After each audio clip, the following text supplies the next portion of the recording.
সুপ্রিয় দর্শক, আপনারা দেখছেন এসপিএন বাংলা টিভি। দেখুন ও সাবস্ক্রাইব করুন এসপিএন বাংলা টিভি, দেশ ও মানুষের কথা বলে। আমি বহু উদ্যোক্তা সফল মানুষগুলা উদ্যোক্তা বলেন, আমি আমার রাতুল ভাইকে বলছিলাম যে অনেক পত্রিকায় আপনার লেখাগুলো দেখি, তো আমি দেখি এজন্যই কিন্তু বলেছি, আমি তাকে তেল দেওয়ার জন্য বলি নাই। তো তিনি পাগলামি করেছিলেন, কাজ করে চলেছেন, কাজ করেছিলেন, এই জন্য হয়তো তার নামগুলো, তার লেখাগুলো, তার কাজগুলো পত্রিকার পাতা যাচ্ছে। আজ তার সন্তান দেখছে, আগামীকাল তার নাতি পুত্ররা দেখবো। সেই সফলতার কথাগুলো পাগলামি করে কাজ করে চলেছেন, এটা দেখছে এবং দেখবেন, এবং সফলতা সামনে আসছে, আসবে। তো আমি ইনশাল্লাহ আমাদের একটু আগে হোক আর পরে হোক, আমাদের কিন্তু চেয়ারগুলো কানায় কানায় পরিপূর্ণ হয়ে যাচ্ছে। ধন্যবাদ জানাচ্ছি, আপনাদের পায়ের ধুলে দিয়েছেন। এই মঞ্চে কে উপস্থিত হয়েছেন, হবেন কিনা জানি না, আপনারা সকলে আমাদের সম্মত অতিথিবৃন্দ, আপনারা এখানে পায়ের ধুলে দিয়েছেন, এই জন্য আমি মনে করছি অনুষ্ঠানটি সফল। ধন্যবাদ সবাইকে। এবার আমাদের মাঝে আমাদের ভাই, তাকে বক্তব্য প্রদান করার জন্য অনুরোধ করছি। ভানুতি নিরু, জার্নালিস্ট, এশিয়ান টেলিভিশন।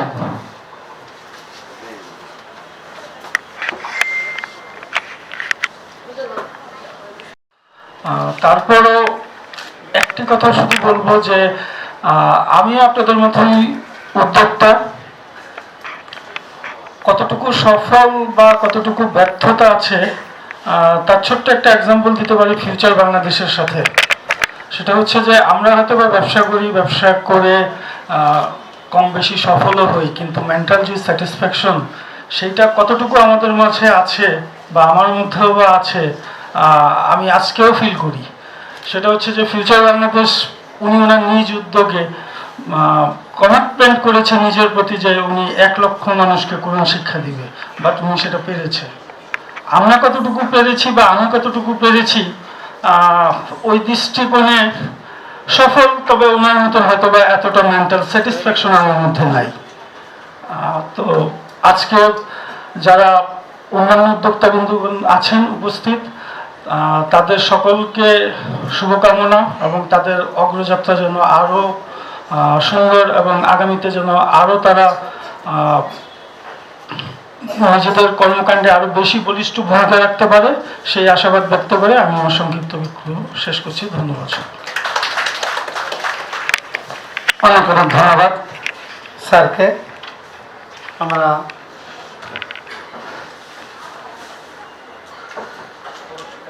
ফিরে যাচ্ছি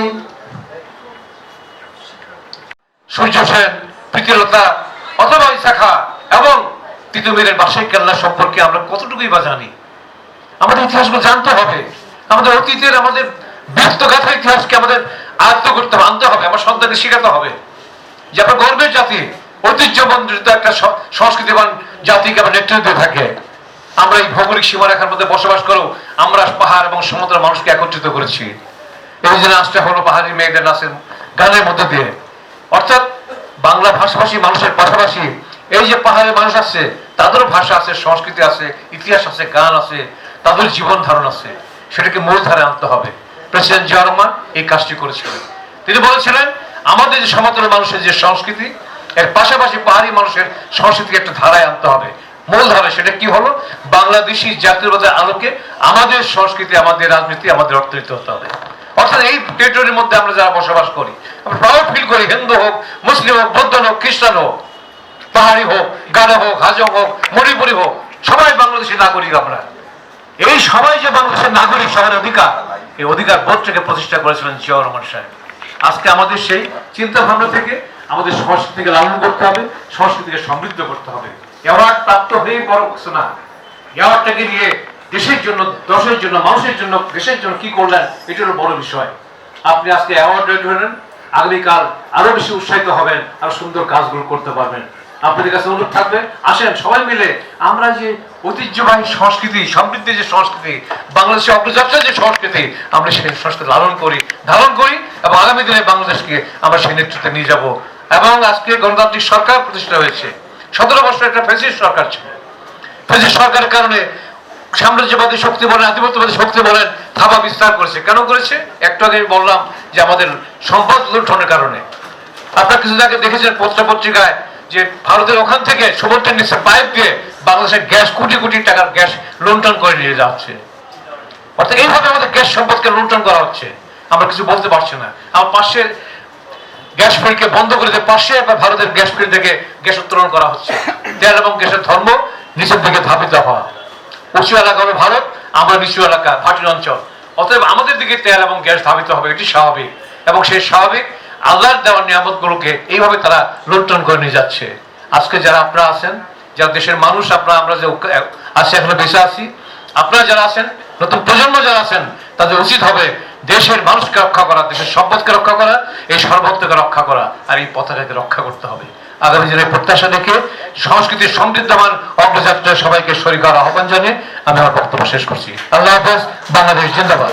আমরা 100% করতে পারি কিনা সেটা হচ্ছে ভাবার বিষয়।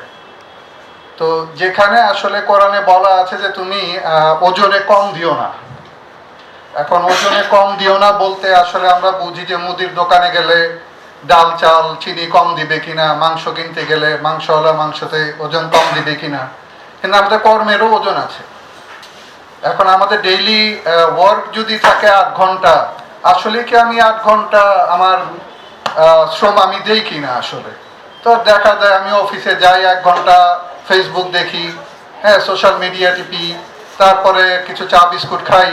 তো এই করলে তো আসলে অনেক আবার কেটে যায়। আর বিশেষ করে সরকারি অফিসগুলোতে গেলে তো দেখলেই বোঝা যায় যে আসলে নিয়ে অঙ্গীকারবদ্ধ হয়েছি যে আমি এইচ রোমিও, আমার একটি প্যানেল আছে, আমার একটি চ্যানেল আছে, আমার একটি সংগঠন আছে। এই সংগঠনে যারা নেতৃত্ব দিচ্ছেন তারা সবাই তরুণ বিশ্ববিদ্যালয় বা ইউনিভার্সিটির স্টুডেন্ট বা সাবেক স্টুডেন্ট। তারা সবাই মিলে আমরা যেন এবার সাংবাদিক ও মানবাধিকার কর্মীদের পাশে দাঁড়াবো।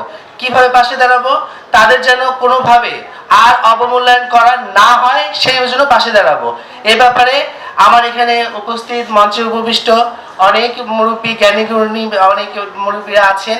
আমার আসলে এত কথা বলার মতো সাধ্য এখনো হয়নি, শুধু এতটুকুই বলবো, ওনারা আমাদেরকে দোয়া করলে বাকি পথটা আমাদের জন্য খুব সহজ হবে।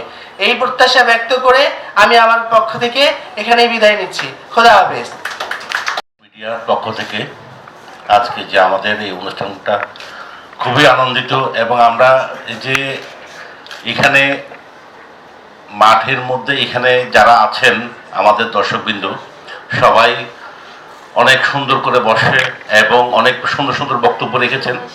আমরা কিন্তু ওনাদের বক্তব্য শুনে খুবই ভালো লাগলো, এবং আমরা চাই আরো সুন্দর সুন্দর বক্তব্য নিয়ে মানুষ আসুক এবং সবাইকে উপস্থাপন করুন, সেই কামনায় আমরা আশাবাদী। আমরা চাই এবং আমাদের প্রিয় ভাই আসিফুর রহমান তোতা ভাই আমাদের এই অনুষ্ঠানটা সবসময় যেন ধরে রাখতে পারে, তার জন্য দোয়া করবেন, আর আমাদের জন্য দোয়া করবেন, এবং আমাদের শ্রদ্ধেয় সম্মানীয় অতিথিবৃন্দদের জন্য দোয়া করবেন। আমরা যেন আরো সুন্দর সুন্দর অনুষ্ঠান আপনাদের মাঝে নিয়ে আসতে পারি, এ বলে আমি আমার বক্তব্য শেষ করলাম। আসসালামু আলাইকুম।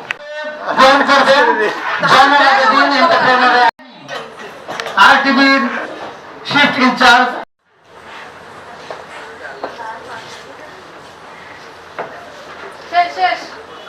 ঠিক আছে, আমরা জয়েন করবেন জয়নাল এন্টারপ্রেনার। না দিছি ওটা নিছি। ওকে, থ্যাংক ইউ। আরটিভির শিফট ইনচার্জ আজকের অনুষ্ঠানে